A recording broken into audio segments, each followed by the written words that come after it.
On a completely ordinary evening, right out of the blue, Nanami's mom drops a bombshell and introduces her to her new stepdad and his son, Kyohei. Can you believe it? Her stepbro is none other than the very guy she had a massive crush on. I mean, seriously, who comes up with these stories, and what's their game plan anyway? It's like they're trying to script a real-life soap opera or something.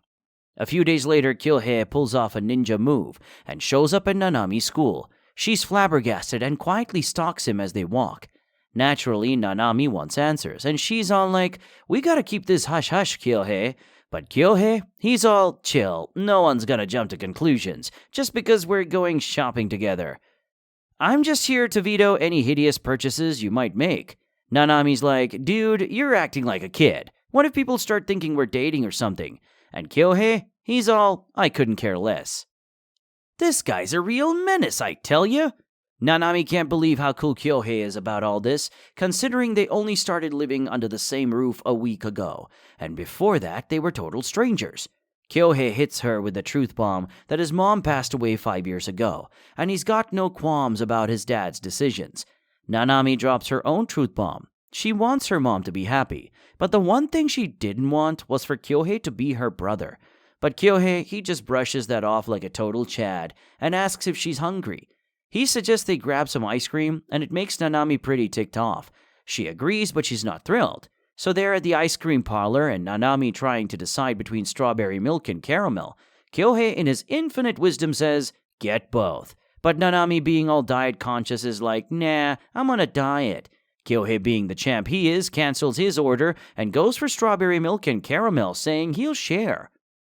While they're slurping down their ice cream, Nanami asks Kyohei if he's ever turned down a girl, and Kyohei, with that matter-of-fact tone, says he doesn't remember. She follows up with, "Any plans to get a girlfriend?" And Kyohei just shrugs it off, saying girls cry too easily, and it's a hassle. Nanami unfazed by this, though. You see, back in their first year of high school, Kyohei was the king of the hill. He aced his exams, and the school's queen bee even confessed to him. But Kyohei shot her down cold, which flipped the script on people's perceptions of him. Why do girls fall for these rude guys? Life's unfair, huh? At that time, they were in the same class. Her classmates pitied her for not having a dad. One day, as she's heading off to work, Kyohei sneaks up from behind and hands her a paper she dropped. He's shocked by her abysmal test score and jokes about what her parents would say. But Nanami, she's got spirit. She tells him to mind his own business, that she doesn't have a dad. Kyohei just casually assumes she's crying over her father's grave. Surprisingly, that makes her laugh, and they share a moment. Nanami figures Kyohei must have thought her dad was dead, but being together like this feels special to her. Back at home, Nanami realizes they're alone and hands over the groceries to Kyohei. She scurries to her room, and as she's going, she stumbles. This time, Kyohei catches her and gives her a hug, which totally throws her off. Then he teases her about her ice cream choices, and she's mad. This guy's trying his best to win her over. What's his real game plan, I wonder? Later that night at dinner, their mom comments on how surprised she is that they're in the same grade. Kyohei chimes in with, "It's fate," which gets Nanami all riled up. Mom notices, asks Kyohei what's up, and he says it's cool, saying he doesn't know anything. Nanami then confronts her mom, saying that she should have clued her in. Mom explains it all started last October and her dad has already talked to Kyohei about it. Kyohei, ever the nonchalant one, had some initial reservations but eventually agreed. He even makes it sound like he was eager to have a younger sister. Hearing this, his dad starts laughing, revealing that Kyohei was just looking forward to gaining a little sister. Nanami storms off to her room, realizing Kyohei knew everything all along, and she's nothing more than a little sister to him.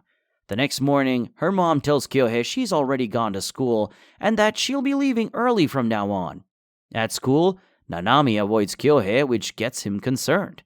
When she returns home, she's relieved she managed to dodge Kyohei all day and accepts that she needs to give up on him. After her shower, her mom asks her to tell Kyohei to take a shower too. Nanami hesitates but agrees. She stands outside Kyohei's room, realizing he hasn't tried talking to her, and she's the one bothered by it all.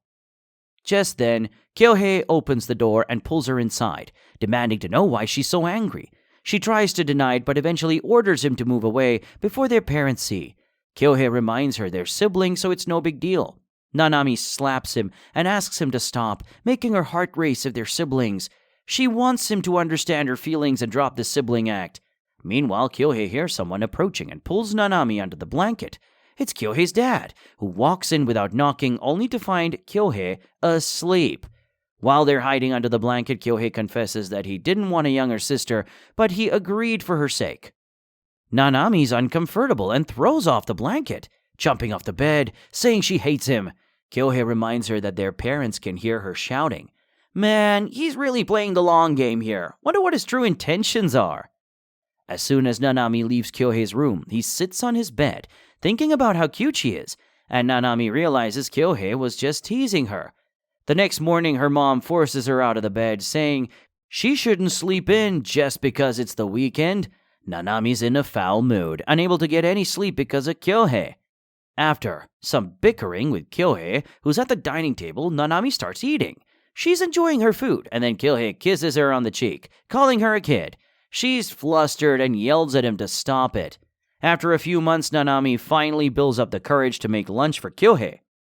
As she's figuring out when to give it to him, Kyohei appears out of nowhere in her room, infuriating her. She starts shouting at him. This girl sure has a temper. If she were my sister, I'd have kicked her out by now. Later, as they have breakfast, Nanami asks Kyohei if he saw anything when he barged into her room. He quips that he's not interested in a girl still wearing star-patterned panties. This only makes Nanami angrier, and she vows never to speak to him again. Their parents, used to their squabbles, seem unfazed. Nanami's mom even comments that Kyohei was enthusiastic that morning. During lunch break, Nanami sits alone, regretting not matching her underwear and top. Her friends approach and offer to eat lunch with her. She takes out the 2 lunch boxes, shocking her friends. She makes up an excuse saying she made too much, and her friends tease her about giving one to her boyfriend. Nanami blushes and starts ranting about Kyohei, calling him self-centered and having a terrible personality. Just then, Kyohei appears out of nowhere and takes one of the lunch boxes without saying a word. Nanami follows him, and her friends realize Kyohei looks way cooler up close. As she follows him, Kyohei asks what she wants, and this moment feels like a golden opportunity for her. She grabs Kyohei from behind and asks if they can have lunch together. That's it, folks. If you'd like me to continue this manga chapter, comment continue in the comments section below. If you would like to watch more manga or manhwa recaps like this, subscribe to my channel. Sayonara!